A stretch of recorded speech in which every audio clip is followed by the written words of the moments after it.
Can I grab anything so we don't have to get up in the middle? Just in case. No, I'll make it through.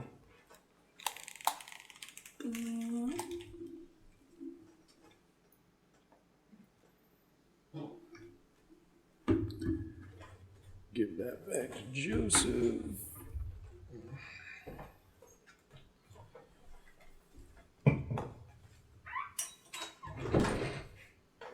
All right. All right. Oh, yeah. I didn't know we had Matthew McConaughey on.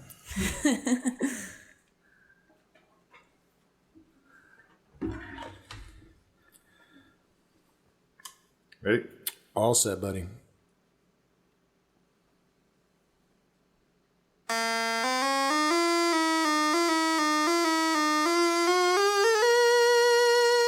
Welcome to Hashtag Set Live. Welcome, everybody, to Hashtag Set Live, the show where we take the moment to talk to industry professionals in the movie industry and kind of learn a little bit more about what they do, how they got into the industry, and some of the things that happen behind the scenes that you don't get to see on the screen, but are important to making things get there. I am Bradford Clark, one of two hosts. That lovely serenade you got at the beginning there was from our other host, Joseph Quick. With you always, I am Joseph Quick. Yes, hello. And today we have with us Dani Parker. Dani, hello. Hello. Welcome to the studio. Tell our listeners what you do in the film industry and kind of what led you there. I try to mostly do stunts. I'm a stunt performer. There's not like always, going to be jobs in stunt performing. Sure. So I do the best I can to like learn all aspects of filmmaking. I love being a production assistant. That's like where I got my start working on movies, but I would do that till the day I die. Honestly, it's so much fun. Nothing wrong with a really strong PA. Yeah. But yeah, performing, acting, that kind of thing is where I find my bread and butter. Excellent. And where did your career start? It started on a film that we were making in Detroit. It was like pretty much no budget. It was really low budget, but I met my first like group of people that were in the industry. It was actually Tennille was the one that was like my first email contact. She got me on set and I started working, and it was on that set that I was just a production assistant, didn't know anything about anything. Yeah. And they taught me so much because when it's low budget. That's where we met, right? Yeah. I think, is it actually? If I Can't Have You? No. No. It wasn't Oh, it was the one before that. It was before Yeah. that. It was called Broken Vessels. Broken Vessels. Okay, yeah, no, So I was not on that. Yeah, it was with people that like I don't think I've worked with like anybody on that film. Like I've just like seen them around. Seen them no posting, kidding. But I know, I met Tennille around the same time, so. yeah, so it was, I worked on that, and then on that set, I just did like a backflip when we were having lunch one day, and the director was like, "You should do stunts," and I was like, "I should do stunts." Yeah. I like where your head is at, guy. Yeah. So then the next set that I worked on after that was for a commercial for like a suit company, like a tailored suit, like Alexander's something. Okay. In Detroit, and it was directed by Lance Kawas. Yep. And that was where I met like our whole like team, like everybody that we all know. Dylan and- Bobby. Okay, yeah. Finally got Bobby's number and just like started hustling. Like Hell yeah. I hustled him really hard. I hustled Justin Maine. Like when they were filming Crow, I was texting Justin like every day, being like, "Hey, dude, when you're filming, I'll work for free. Yeah. I'll do anything you need. Get me on set." Don't promise that too long. Get a paycheck someday. Those are two very good points that we do talk about a whole lot, and that is one, PAing, so that you learn from others, so it gives you a chance to be on set with, Or even to figure out where you fit in. yeah, exactly. And then the other thing is with you staying in contact and reaching out, we highly encourage networking and growing of your knowledge base of people needing to know who you are and what you do and how good you are. Where did the backflip come from? Was that something that you do for fun, or do you have training in physical activity? Yeah. I grew up doing gymnastics, so I was always like a really Physical. like chaotic kid. Like there's this joke, there's this like meme going on right now where it's like you have the living room kids and you have the bedroom kids. So like my sister Olivia, she was a living room kid where she spent all her time in the living room. Have a brother Dylan, he was a bedroom kid, spent all his time alone in his bedroom. Have another brother Steven, he's a backyard kid. And then the joke that we make is I'm a roof kid. I'm totally a roof kid. I was always jumping off roofs, out of trees. So you were the first one to climb a tree if it looked like it had branches. Chasing that adrenaline, baby. Yeah, Yes, sir. I was in competitive gymnastics. I did have like formal training. My parents were like, we need to find a way to channel this Harness this energy. before I get hurt. And then after... How long did you do gymnastics? How old were you when you first started doing that? When I first started, I started tumbling when I was like 3, like as young as you could start. So like as soon as I could crawl, my parents threw me in a tumbling class.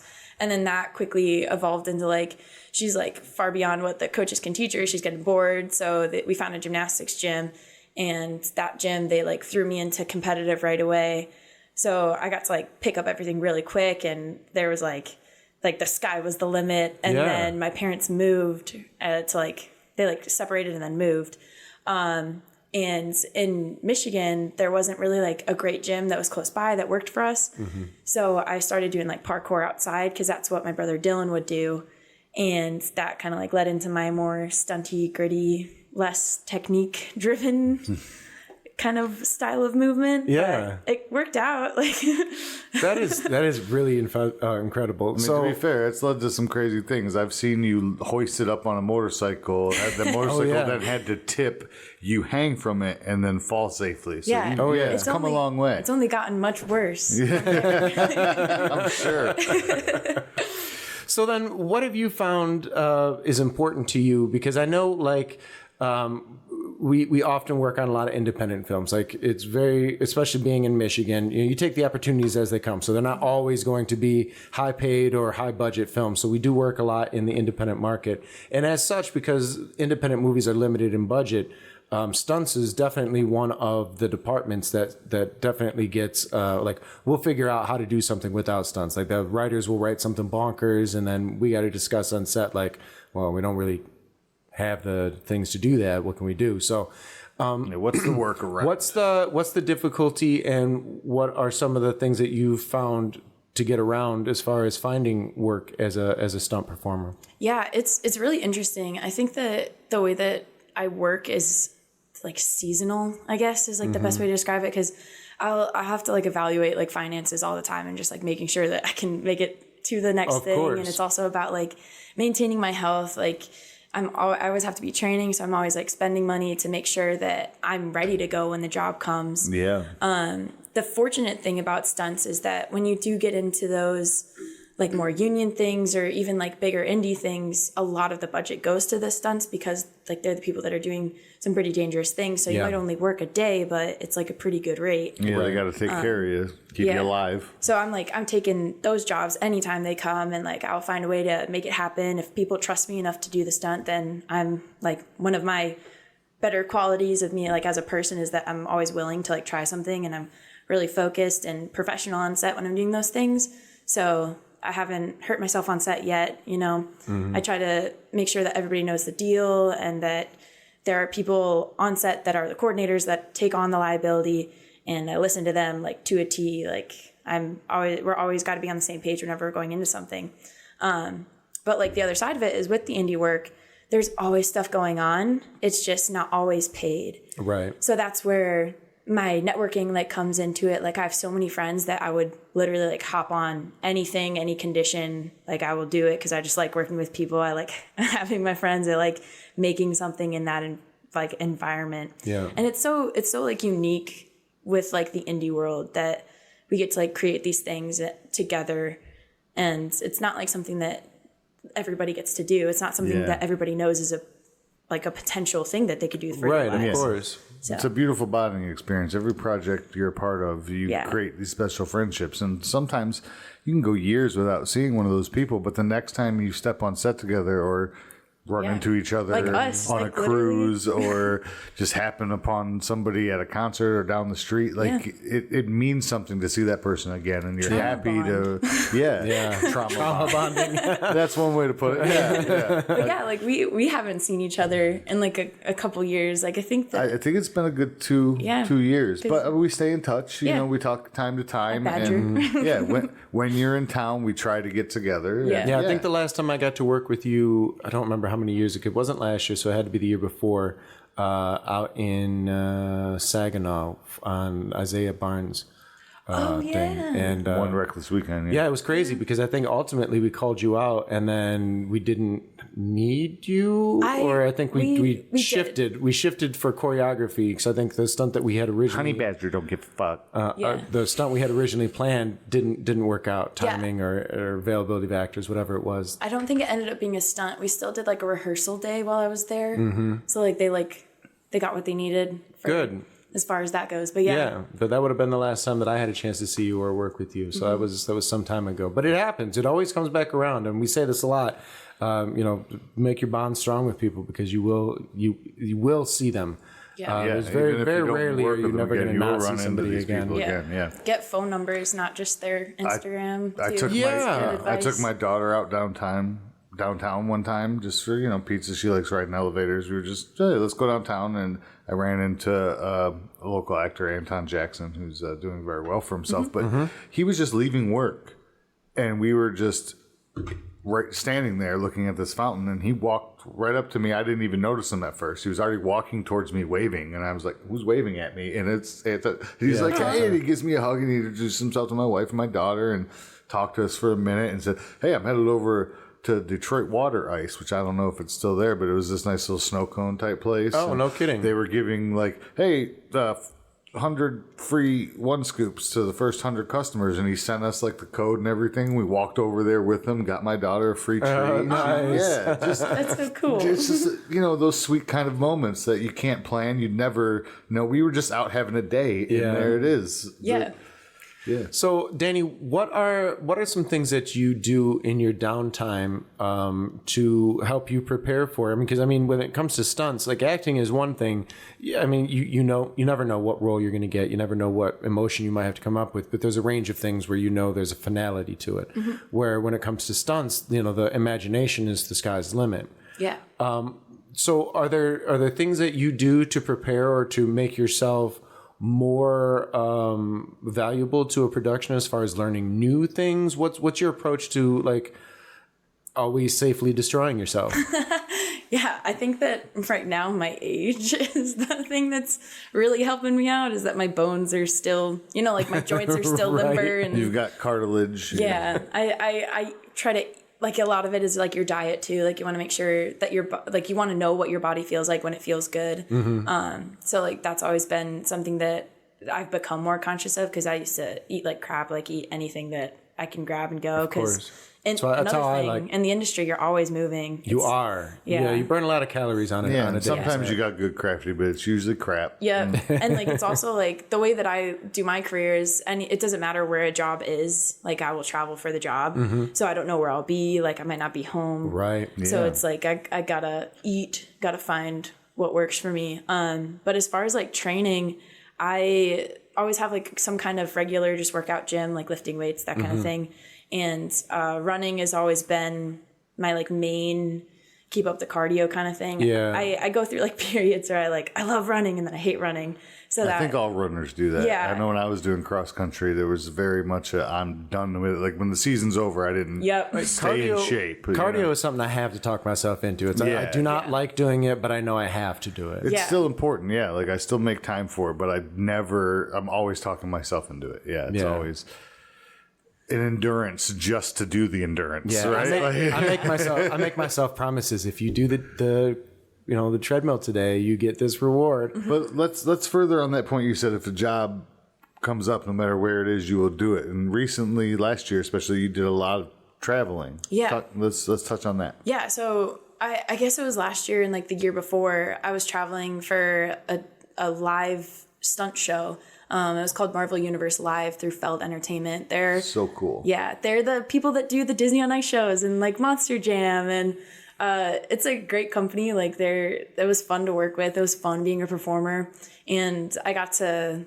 be like all the characters. Like I got to learn all the choreography. So all the stunts, all the flying and the flips and the... Were you for the show? Were you a stage performer or were you a behind the scenes performer? What was your role? Because it's curious that you say you learned all the roles. Yeah. So for Marvel, I started out. I got hired on as a rehearsal swing. So that's like the person that helps them just like build and learn the show. Because like all these people that are gonna be like performing the show, they have to get costume fitting, they have to like do PR training, they have to do all these things while they're building the show. So we were down in Florida for 10 weeks. And during that time, I was just like learning everything I could. Like it was stunt boot camp for me. I never went to stunt school, so I never got the opportunity to like learn the foundation, I guess. Like I just kind of hopped right in and faked it till I made it. Of course. It kind of worked out. It works out for a lot of people. But I think that Marvel came in just in time because I was kind of like getting to that cusp of like, I'm getting hired for jobs and I'm starting to feel like I'm not qualified. I know that I need more training. And that's when I went out to Chicago for the first time, kind of seeking those like opportunities to train. Right. And that was what eventually led to me getting on Marvel. One of my friends in Chicago, Mikey Kime, connected me to it. But, Marvel became this just opportunity for me. Like I was like a sponge. I learned different kinds of fighting. Like we had like a boxing class and I was learning katana. I was learning weapons. We did high falls. We did lots of wire work. Wire work was surprisingly like the easiest thing that we were doing on that show. Oh, really? Yeah. Well, with the basis in gymnastics, you know your center of gravity. Exactly, yeah. So it was a lot of fun. It presented a lot of opportunities. And I was a flipper. Like that was like, you kind of divided up your skills on that show. Like if you were a flipper, if you're a fighter, or like if you're a wrecker, like whatever. So the flipping... What would be a wrecker? A wrecker is just like you got like crazy ground and pound. So okay, so you were a victim. A wrecker's a victim. Get your ass kicked. If someone's going through a wall. Okay. There was this one guy. He was our guy that played Hulk. He was like the strongest one we had on set. His name was Tucker Brewster Schuster. But he was... What a name. Yeah. He's iconic. But he was an incredible wreck. Like he could do like scorpions, just like no big deal. And like he would hit the ground and it would just look beautiful. And we'd be like, are you dead? Like, did you die? He's like, no, I'm fine. But yeah, there's so much to talk about with Marvel. I'm just going to... what an amazing experience, especially and you traveled the world with that, right? Yeah, that was what type of I was trying to get back to. What type of tour was that? It was an international tour. So like I was saying, I started as a rehearsal swing. There was no intention of me traveling the world with them when I got my first contract. Oh, look, I hit her up. I was like, hey, I'm going to recommend you for the stunt job. She's like, oh, thank you. I'm in Dubai. Yeah. So there was like a lot of people that helped me get the full contract. Like Luke Sexton was like somebody that was literally just like talking to the program director, like, hey, like get this girl on. And then that led to me getting like an ensemble contract where I was like just a general bad guy. Like the Chitauri were like the bad people. So I learned a track where I was like a Chitauri and then I was a stone soldier and then I was like a dancer, like whatever it was. I had like these like characters that I knew specifically, but because of what I knew from the rehearsal, I knew like all the choreography in the show. So that eventually led to me becoming the super swing when our original super swing left to go do like Marvel movies. Like she was...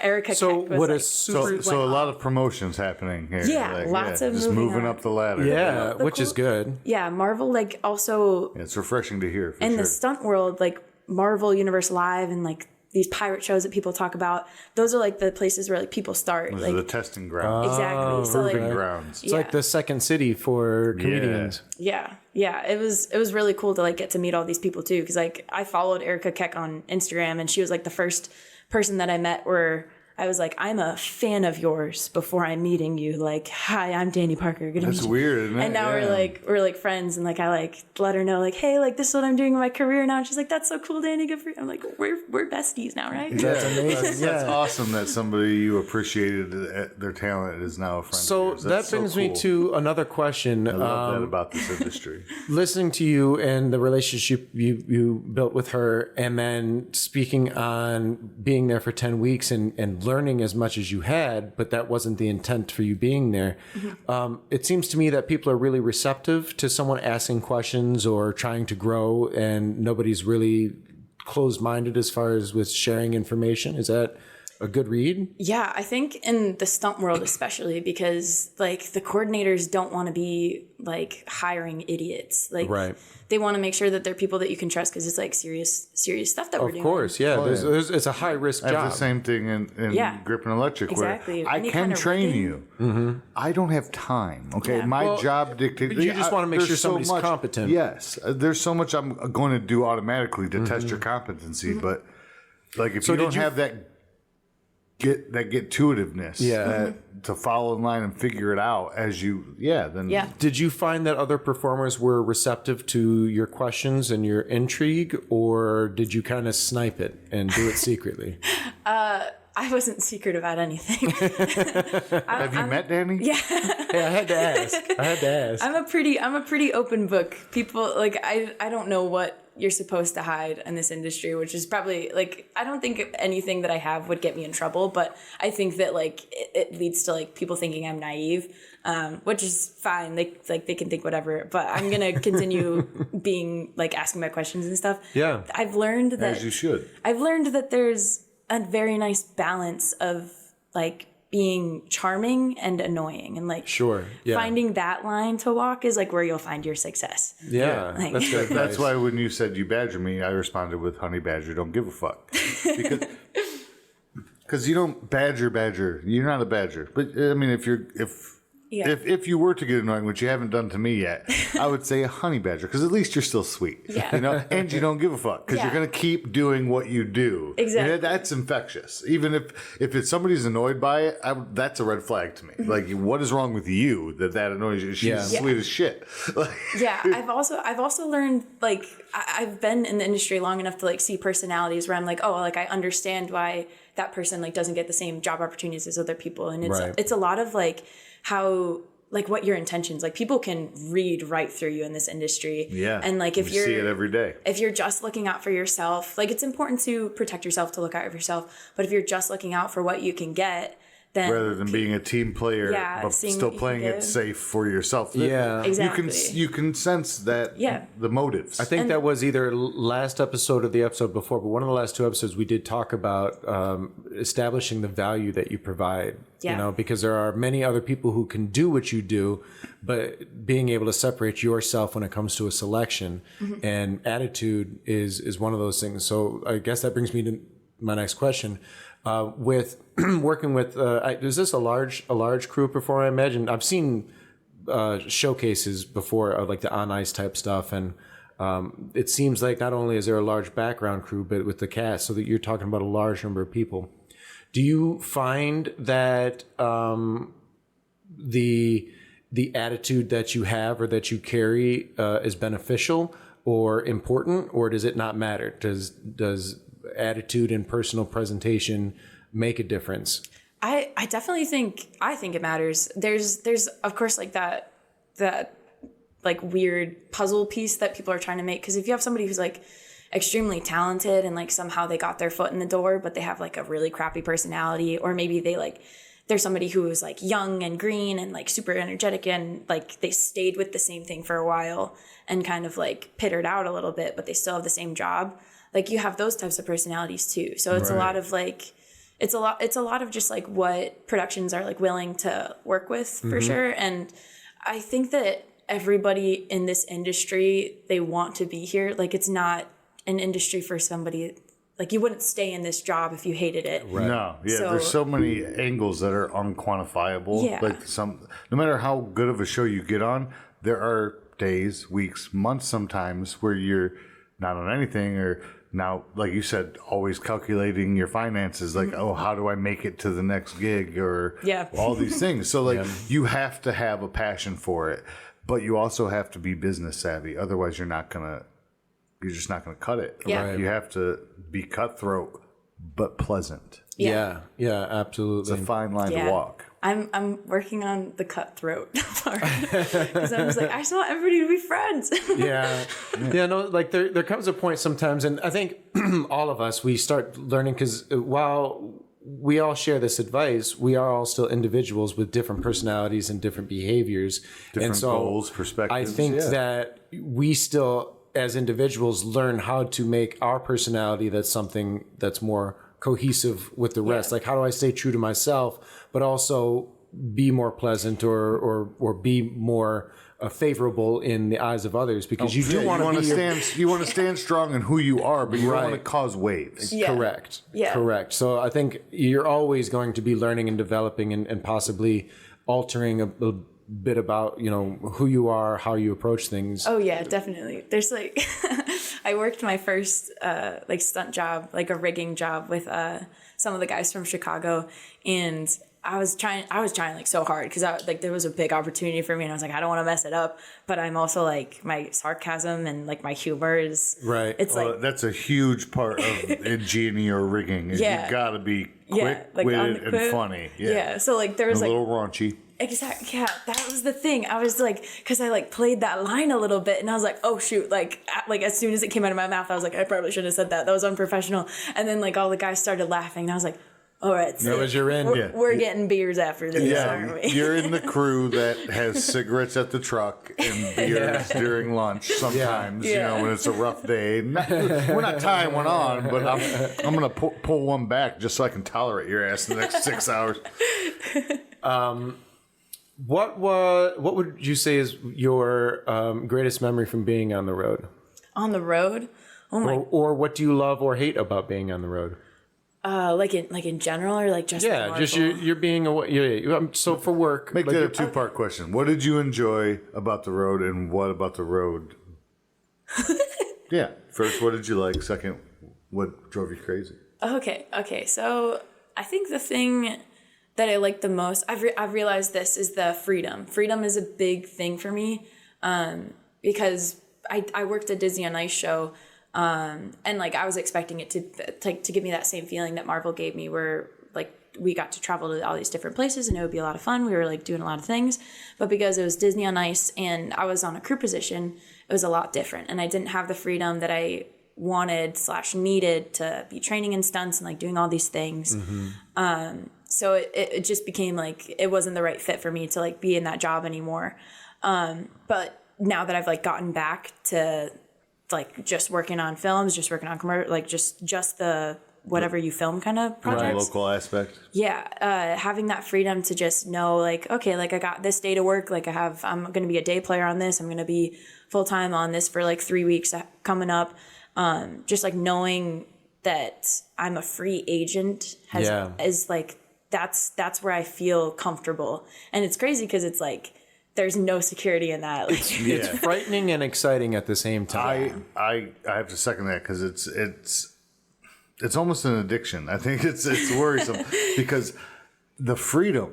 Yeah. And like I do the same thing on every job, but I'm not in. There's really no routine other than going to work.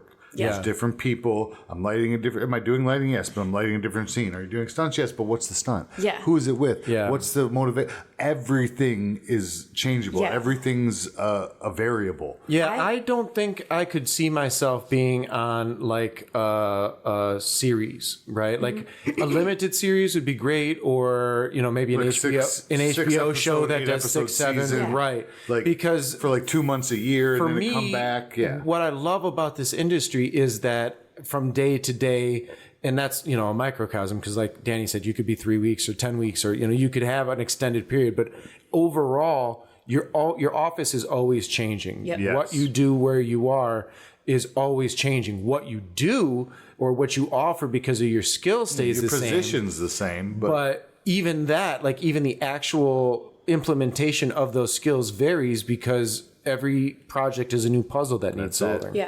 Yeah. I've definitely like learned how to cope with all the stress too, because I remember in college like going to my first sets as a production assistant.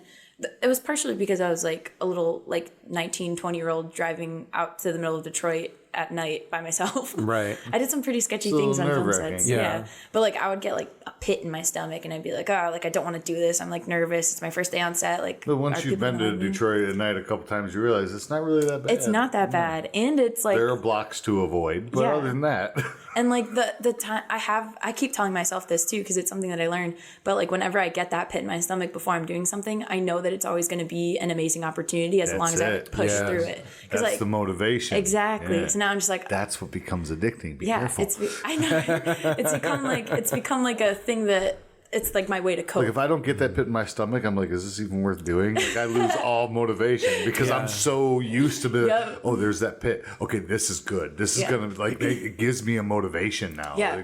It's like a drug. Yeah. So you had mentioned you've PA'd before. You've PA'd on a number of projects, yes? A lot, yeah. And at some point, and I'm sure it blended because you were still doing PA work as you moved into and made that decision to do stunts. What were some of the things that you did or explored in order to like further set your footing into finding a way to like get contacts like that in Chicago? Were there any approaches that you had, people that you connected with that kind of helped steer you? Yeah, I mean, definitely. I've had like incredible mentors my entire career, just like in every aspect. Like I consider Joe and like I consider both of you like incredible mentors that I've Thank had. you. Thank you very much. Thank you. But Bobby Leanon, of course, was like my main mentor, and we worked on a lot together. He got me a lot of jobs and just like a lot of experience. He is a powerhouse. He's a good guy. Yeah, he's definitely a lot of like my biggest stunts too. Like have been because of him. So like I'll always be grateful for that connection. No, he will definitely teach you the art of pushing yourself. Yeah. The art of the push. Exactly. And then it was pretty strategic because I would hear about a lot of jobs through like word of mouth. And like I would hear like who's working with who, and like, you know, social media is a very good tool too to like see who's following who and who's like always working with each other. So there was like a film that we worked on called A Girl Like Him. Mm-hmm. And Oh yeah, it was a good one. yeah, so I was trying to like hunt down Ely Barda, like since I heard his name for the first time, because he's like this really well known like stuntman, like super. He's like crazy smart too, like he's doing crazy things. He does a lot of car stuff. At least the last time I worked for him was on that Chevy commercial that I had you on for one day. Yeah, and he was the one. He does a lot of. He's an amazing driver, stunt driver. So he was driving the Porsche Cayenne Russian Arm. Oh, chasing okay. trucks through the Interesting. Yeah, so that production. First time I worked with him was on that Nipa Shaw movie. Oh yes, I forget the name Way of back, it. first time I met Dylan, I worked with Sam Sanders. I can't remember the name of it either. I also worked with James Russo, but it had the name of some other movie that was famous, so it doesn't matter. Yeah. But yeah, so that was like the first production that I worked on, where like Ely was supposed to be a stunt coordinator one day, but he didn't end up being it. It was like Dan Lemieux filled in for him. But that was where I learned that like that was a production company that he worked with a lot. So anytime that production company was just like, Danny, you want to be a PA? I was like, yes. Yes. What Get in what there. are the chances that Ely's going to be there? Like, I have no idea. But then like, lo and behold, like 2 projects in, Ely was a driver for a car commercial that they were doing. And that was when I got to meet him on set. And he does a lot of car stuff. Yeah. Now. He's travels all over the country doing it. Yeah, Mexico. so- What was your role on A Girl Like Him?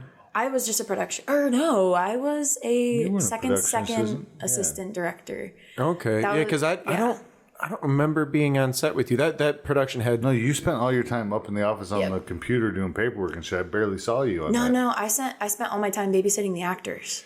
Again, why I did? Yeah, you were in holding. Oh you were yeah, not on the paperwork. set. Yeah. I did always have to do. That was because that was my first like exposure to SAG. So the paperwork. Did you do all the paperwork? Isn't that crazy? Oh my gosh, it's crazy. All the Exhibit G's. All the Yeah, she was. And everybody was mad at me all She the was not time. happy about it. She was like, Man, "Why is somebody bitching at me? I'm not used to this." I don't know how to do it. I was I her did, safe space. She come let it out on me I was second on happily. on a SAG production in Kentucky about a year ago. Actually, just got my reminder that it was a year ago. But so I had all that paperwork and everything to do, but the production insisted on me doing it digitally. So I had a PDF of the exhibit, and that is a pain in the ass to deal with because sometimes Adobe doesn't want. So when I get the signatures, it'll not save it. So I've got to go back and ask them, be like, "Hey, I know you signed this already. This format of PDF is not available for sign and fill." Here's the thing: it's important. It's important for actors to want to sign that because that's their time card. You know that. I mean, not that they're not going to get paid. If you don't want to get paid, I mean, it's important. Yeah, they recognize. Most actors are usually really appreciative, even though it's irritating as shit that you got to bother them. I mean, all paperwork. They get out of makeup because I usually wait until they get out of makeup and wardrobe before I send them out because I want to know the exact time, you know, because we can't be over. We got to make sure we do that. But at that point, they are ready to go the fuck home. They're ready to get in the car and go back to the hotel, and you got to chase them down. Be like, "Hey, I'm sorry, but I need you to sign this. Hey, do you want to get paid?" But they are usually really grateful about it. But it can be overwhelming, the paperwork. Oh yeah. It can be, because now I've been on. I say it like I'm like seasoned or whatever, but I've been on both sides of it now. For like I just worked my first like SAG project, and like they were hunting me down, not like hunting me down. I was where I needed to be because for SAG project, gotta be on your toes. But I feel like I understood the paperwork a lot more. On the other side. Taft-Hartleys are the harder ones to do out because on that same project I had a lot of Tafts. You know, so Taft-Hartley is A Girl Like Him. On the one I did in Kentucky, there was a lot of Tafts. But even on a girl like him, there's going to be because there was a lot of local actors. Yeah. So if you're an actor and you work on a SAG project, everybody has to be reported to SAG. So if you're not already a SAG actor, you have to fill out what's called a Taft-Hartley. And a Taft-Hartley is a form that is then documented of your reason to be there, who you are. I mean, it's good for you, but at the same time, Taft-Hartley performers can sometimes be one-day performers. Give me a hard time, TH. And in this Kentucky shoot, I had people who were coming out of town, flying in this morning to do their role today, and then they might be gone this evening. And same thing, especially if they were producers, right? So they were just coming in on their own dime, blah, blah, blah. Why do I have to do this? I'm like, bro, I need you to do this. And, sometimes they slip away. You got to call them up like, yo, we need you to come sign this paperwork. Because paperwork's important. I mean, sign it now or for a piece. Learn to love the unions because they're there to help protect us. But I'm glad to hear that you've had experience of both sides with that because that's interesting to be able to see it. Most people don't see both sides of it. Yeah, no, not at all. Most people, yeah. And that actually brings me to the next statement, but something I do want to bring up because we are talking stunts today, and we haven't had a chance. We haven't had a chance to talk stunts on our show before. Were you a stunt performer in this, or were you just an actor? On A Girl Like Him? No, on the one you signed the Taft for. Yes, I was a stunt performer / actor. So like it was like a very small stunt. That's the point that I want to make is stunt performers belong. You're talking to SAG, even just running can be. Yep. Right, but when it comes to where a stunt performer goes on a call sheet. Stunt performer is a performer. They're an actor, always. Whether you see their face or not, they are on the call sheet as an Outcast ID number. So whether just pulling the car in and then gets out. I don't know if there's an independent stunt union or not, but stunt performers are very often SAG actors because specifically what we're talking about. And that was the point I want to make. They are. So for example, if you are stunting for the lead on the film, the number one on the call sheet, you would most likely be 101X. Just as the X signals that you're not a regular cast member, the 101 allows you put it in the hundreds like that so that now easily the 101 lines up with the 1. Yeah. In Kentucky, the girl that we had doubling our 1 also played other roles. So she actually had 3 cast IDs, but including her X ID. That's funny. I'm doing a play coming up next weekend. I'm 3 cast members. Nice. Oh, no kidding. Yeah, I'm playing the comedic relief, so I have to do 3. Like I have to play a German guy, and then I have to play the bailiff, and then I play this Southern journalist who's very gassy. It's a lot of fun. And in one scene, I have to actually like go from myself to myself. Oh, interesting. That's been challenging, but it's fun.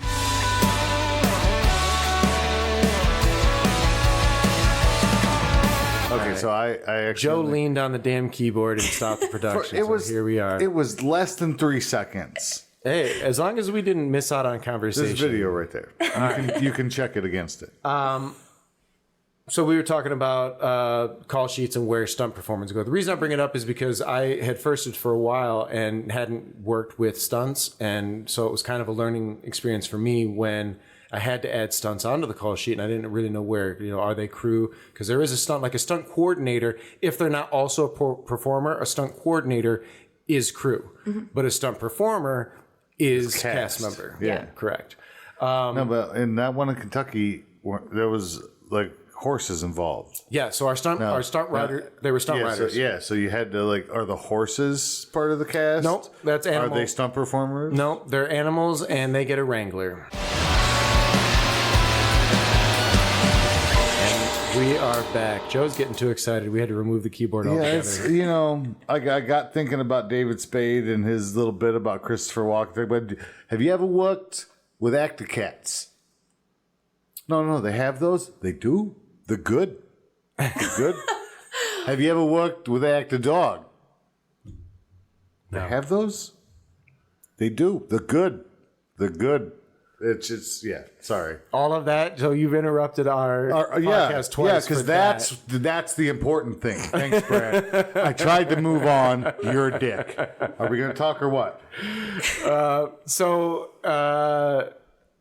Let's bring it back. Off the call sheets then. What would... So they have horse actors. Have you worked with those? I have worked with horses. They have those. They're real things. They're real good. Yeah. So the animals have handlers, but they're not in the cast, even though they're acting. That's correct. They're not. Are there also stunt horses? Like, do we? Have I had horses come in just for stunts. I had horses. Yes, I had horses on the call sheet. I had to know. So they would trot on one and do the jumps. Well, you had runners and you had jumpers. Okay, so this is where I was trying to go. Yeah. My hand motions for you watching were gesticulation. It just hit the pause button. It just had to stop. Yes. So our stunt performer was also one of the stunt coordinators. One of the producers was the full-on stunt coordinator, also a horse rider. She was her and her mother owned most of the horses, or were the providers because they brought them in from Texas and from Tennessee. But on days that she wasn't on set riding for us, she was care tending the horses, making sure they got fed, I love exercise. Horses, they're just I love them too, and I wasn't allowed for safety reasons. We weren't allowed. Nobody was allowed to touch the horses. I couldn't pet a horse. No, they you don't want to upset them. They're like dogs. They want to play. Was it a union? It was a SAG shoot. Nice. So I had to tap to all my stunt performers, and we had some several pretty big names. You had Jamie King. You had, it's actually been announced. It's been announced in Variety, so I can talk a little bit more details.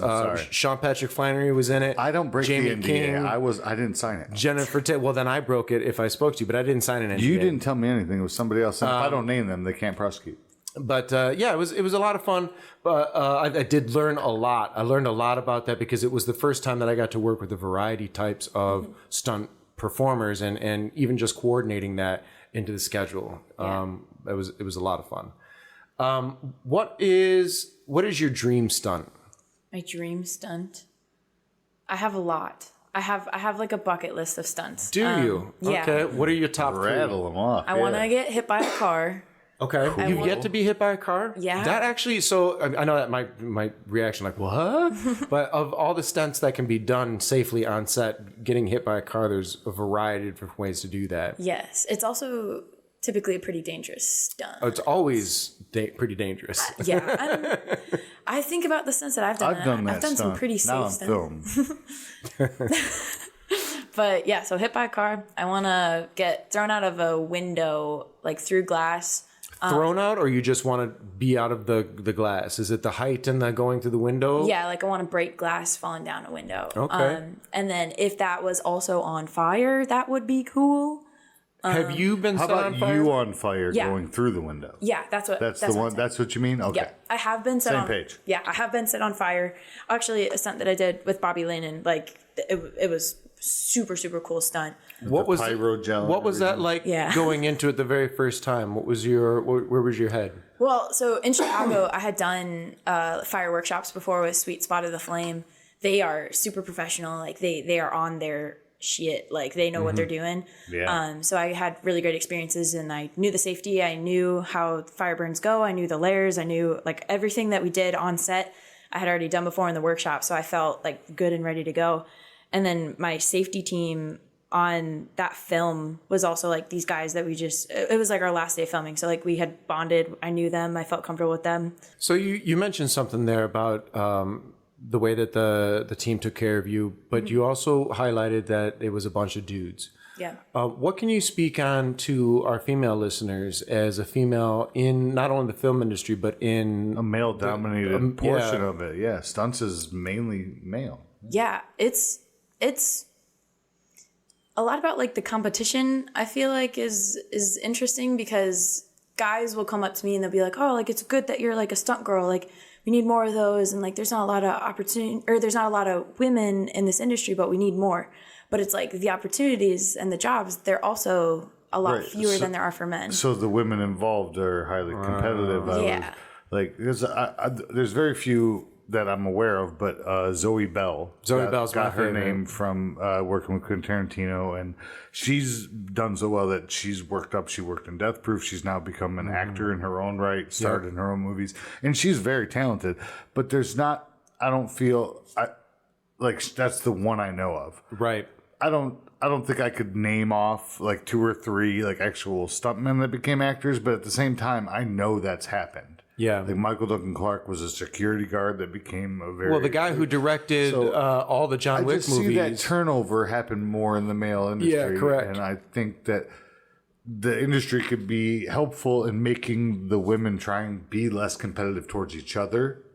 So you say that there's less opportunities. Is it because in films we're not burning, shooting, and like beating up enough women, or is it? That's one way to put it. Okay. I'm all for burning and Yeah, I mean, like, are we just not? Are we women just not are willing. Yeah, are we not utilizing that enough in a story? So I recently went and saw. I don't think I it's would like to firstly see more heroines. I would like to see of more course, of female course. stars. Yeah, That's absolutely. amazing. So recently I went and saw a anniversary showing of a 1986 movie. So I don't think it's the 40th. It had to be the 39th year.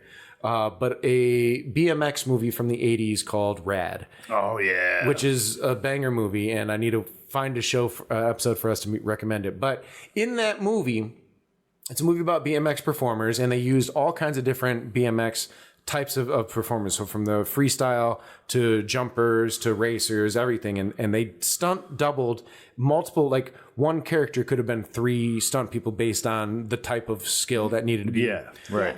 One of the main characters is the love interest, which is played by Lori Loughlin from Full House, Uncle Jesse's girl. And there's a sequence. So the movie is directed by a guy who has done in the past action movies. So he's an action movie director. And so when he shot this sequence, any of the sequences, he had all of these guys and he had the way to do it. But there's this sequence that is the introduction of who Lori Loughlin is and what her character brings to our lead, in that she's not just going to be a love interest, but she can match him in skill. Yeah. So there's a scene where they go to prom. They're at prom or a dance or whatever. And this big event is coming, which is why all the BMX people are there. There's going to be this big hell track, this big funded, the Super Bowl of BMX is what the promoters called it. And motocross. So the BMX guys were there, and there was this plan to do this dance. And so she rolls in on her bike, and she encourages the lead to come in, and they do this 3-minute like freestyle dance sequence where it includes a lot of bike riding and music and disco ball. So like freestyle biking, like dancing. Correct. It was dancing with the bike. They were dancing with each other using the I've bikes. seen it. It's just been so long. So while watching it, I was like, man, this is great, because you can see it's an 80s movie. It was cutting away. Like you had to do some forgiveness as far as like who was the actor when you saw their faces. They did some interesting things where they obviously put them on a dolly truck to move them around and get some highlights. But everything's practical. Right. So what I'm getting to is this showing also had a documentary afterwards. So I was like, oh, this is going to be great. I'm going to get to see a lot of behind the scenes, whatever. And what I was most looking forward to was who stunt doubled Lori Loughlin's character. And unfortunately, they didn't cover it. 3 dudes. That sucks. Seriously? I know like biker chicks. Like, That's what I said. In the 80s? Especially especially in the 80s. There were I know girls. there were. I'm not saying there weren't, but the chauvinism reigned. But I bring this long-winded example because here was a clear opportunity to use a female artist. They brought in all kinds of guys who were sponsored by all the big bike manufacturers and were big. Maybe they weren't competitive. I don't know. I don't know if it was sexist and they didn't bring them in, or if they just weren't bikers that could do it. But I don't think they were allowing women to compete at that time. But this is an example of an opportunity that could have been, done by a female, and instead it was a very skinny man. Yeah, it could have been much more convincing, right, than using Tiny Tommy. Whatever. Skinny Pete. Yeah, a lot of the time, a lot of what I see put now, Skinny Pete in a training bra. they do like the. It's kind of opposite now. Every now and again, it's still like few and far between. But the opportunities for women is like we have the body type, so we can play like younger boys. Like that'll happen more often that women play. Oh yeah, a friend of mine that I've worked with through Bobby Lane and Sarah Holden. She does so many young boys. Yeah, and she plays hockey too. She's like she did the Mighty Ducks thing. Like it's so cool. Yeah. Just for the record, because you just brought up Sarah, I know the names of 2 stunt people in all of filmmaking, and both of them are female. Zoe Bella and Sarah Holden. I don't know any male.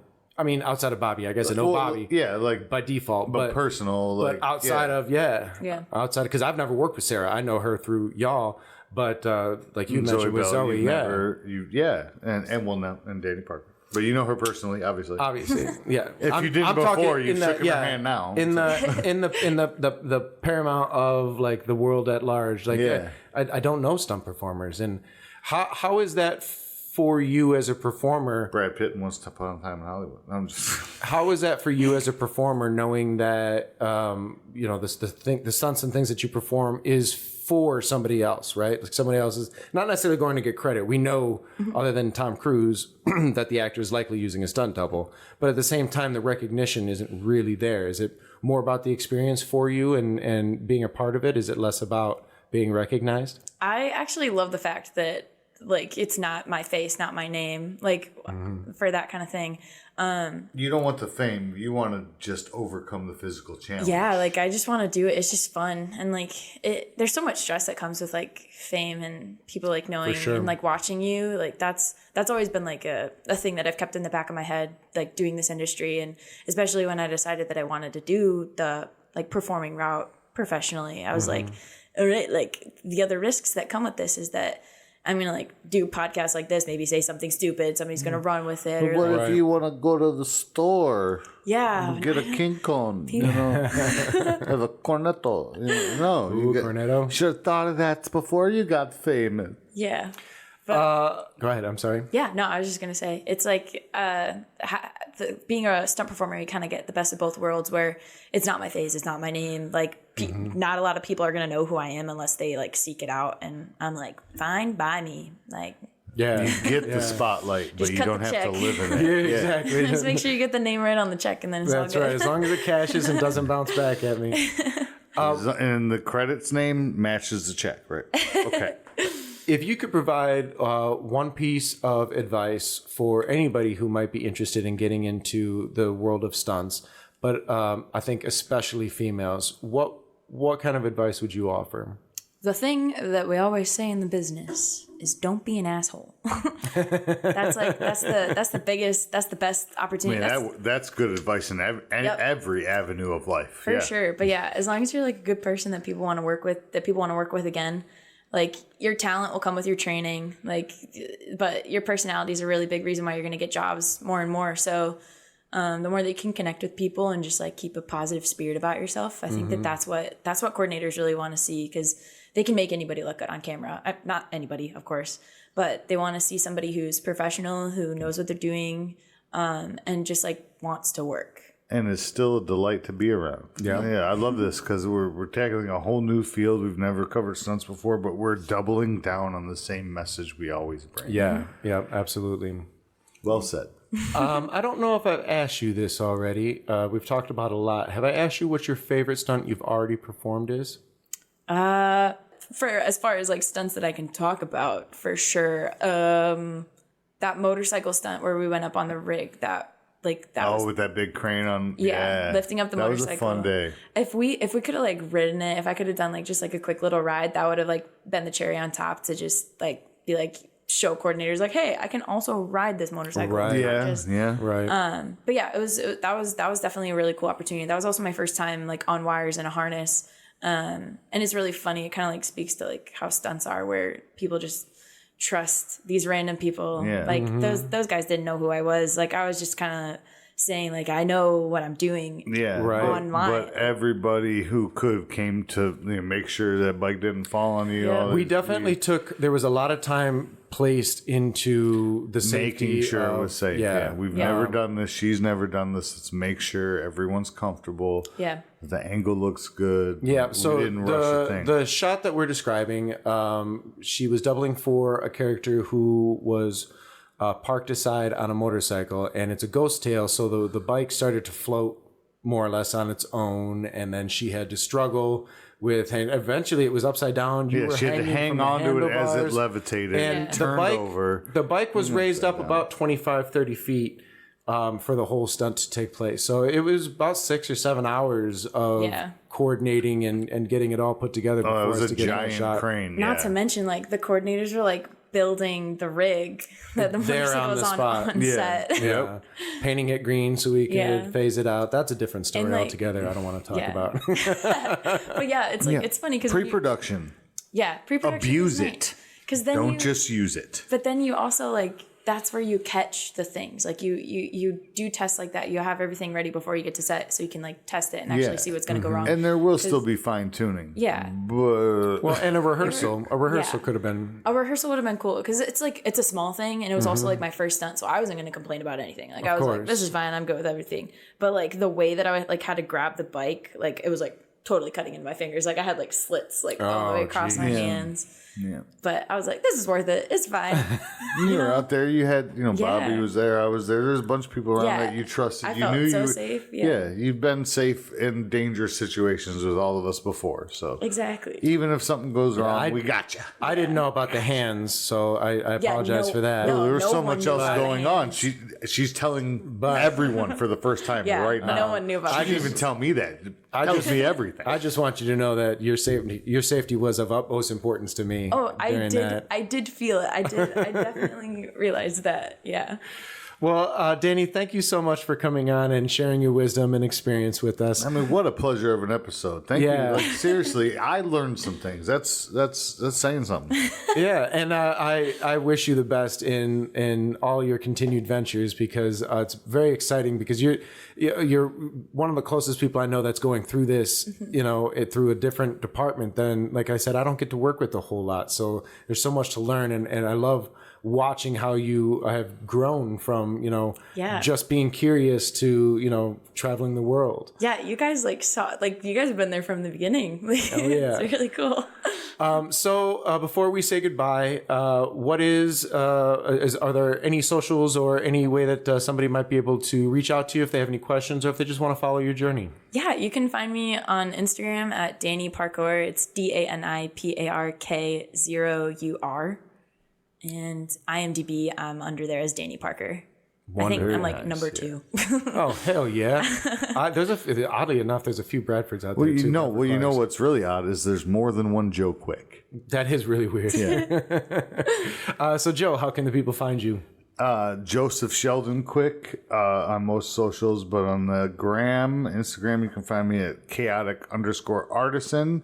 And if you really want to reach me, where my focus is and where most of my attention is on spreading the word of this podcast and getting all this knowledge out there to people, the love for new movies and the appreciation of what goes on behind the scenes. So wonderful. Check us out on the podcast. Yeah. And you can find me on Instagram at Beeford Clark. You can go to our website at ufpodcast.podbean.com. Follow us on Facebook at Unorthodox Film Podcast. We are streaming on Spotify, Apple Podcasts, YouTube, or wherever fine podcasting material is available.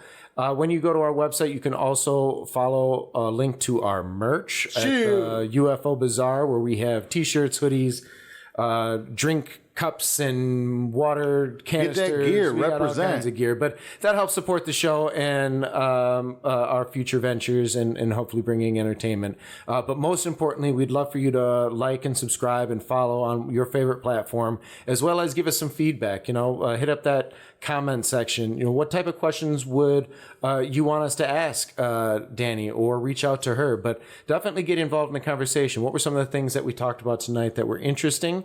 And do you have any experience or stories that you want to share with us? Yeah, you can also please get involved. You can also email us at ufostudio.detroit@gmail.com. We would love to hear feedback on the type of people that we are bringing onto the show. Is there a department that we haven't covered that you would love for us to have on? We'll see what we can do to reach out. We are trying to grow the show, and we're at a point now where we are probably going to be able to do some remote podcasting. So we're going to get up the balls to maybe reach out to people outside of the mitten and get some people on the show. Moving to our third office location. I think we'll be there for a while. We're going to, like Brad said, try to expand our reach. And yeah, we hope to hear from you.